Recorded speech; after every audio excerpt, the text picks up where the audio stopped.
جی تمام دیکھنے سننے والوں کو قرآن سرور کا سلام مسنون جی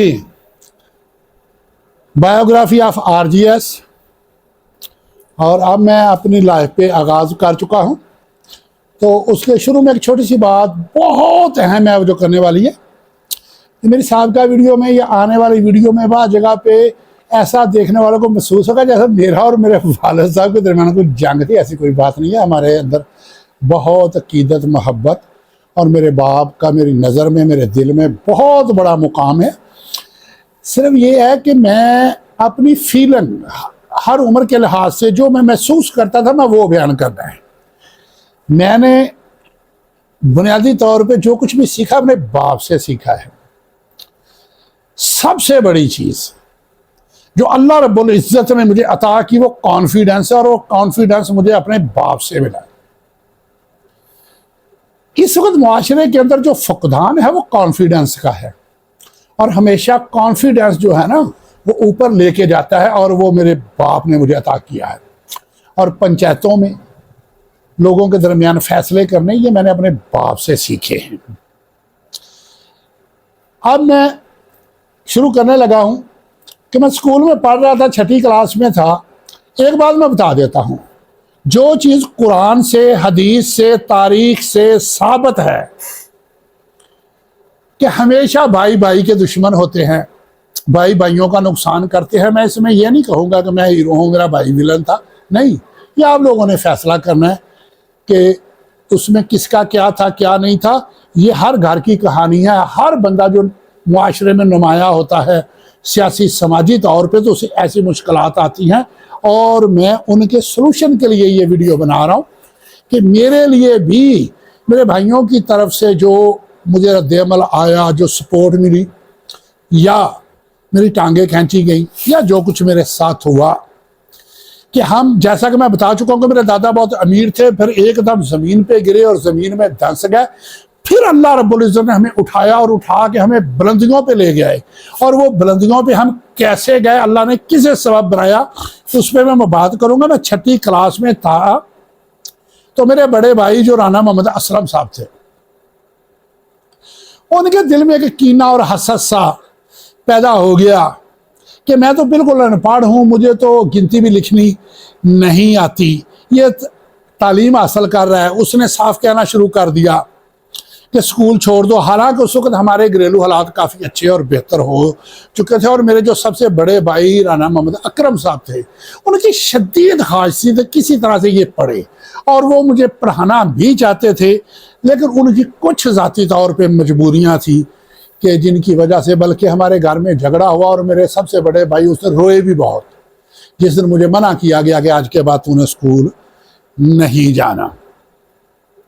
اور اس حقیقت سے بھی میں انکار نہیں کرتا کہ جو میرے بڑے بھائی محمد اسلم تھے وہ بہت محنتی تھے، کسی بھی قسم کی مزدوری میں، محنت میں کوئی آر محسوس نہیں کرتے تھے، جو کام ملتا تھا وہ کرتے تھے، اور بہت زیادہ محنت کرتے تھے۔ اور اسلم کی اسی خوبی نے اسے شداد بنا دیا تھا۔ اس کے دل میں بیٹھ گیا تھا کہ میں ان کا داتا ہوں، میں کماتا ہوں، سبھی میرے مرہون منت ہیں۔ تو مجھے جب سکول سے چھڑوایا، ان دنوں میرے بھائی اسلم نے ایک آئل ٹینکر قسطوں پہ خریدا، اور مجھے اپنے ساتھ بطور کنیکٹر ساتھ لے گئے، اور ہم کرائے پہ مال ٹرانسفر کرتے تھے۔ اور چونکہ بچپن سے بہت تیز تھا، اور وہاں کے جو پیچیدہ معاملات تھے وہ ایسے دنوں میں سارے سمجھ گیا کہ مال کو ادھر دائیں بائیں کیسے کرنا ہے، کہاں کا ہیرا پھیری کرنی ہے، بے ایمانی کہاں پہ کرنی ہے، سارا کچھ جو نا وہاں پہ میں نے سیکھ لیا۔ اور دوسرا کام میں نے یہ کرنا شروع کر دیا، میں نے جیب میں ایک ڈائری رکھی ہوئی تھی، ان دنوں ٹیلی فون بہت کم ہوا کرتے تھے، وہاں مجھے جو گاڑی نظر آنی اس کے اوپر اس ڈیلر کا نام لکھا ہوتا تھا، جو مختلف شہروں سے گاڑیاں آتی تھی، میں اس شہر والے ڈیلر کا نام لکھ کے آگے فون نمبر لکھ لیتا تھا۔ یہ بطور ہابی میں لکھ رہا تھا کہ اسی دوران تیل کی شارٹیج ہوگی۔ جب تیل شارٹیج تھا تو ظاہری بات ہے ہماری مزدوری بھی ختم ہو گئی۔ جب ہماری مزدوری ختم ہو گئی، ہم فارغ بیٹھ گئے، ایک ہفتہ ہم بیٹھے رہے۔ میں نے اپنے ذہن میں پلان بنایا، بالکل بچہ تھا اس وقت میں، وہ اتنا بڑا نہیں تھا،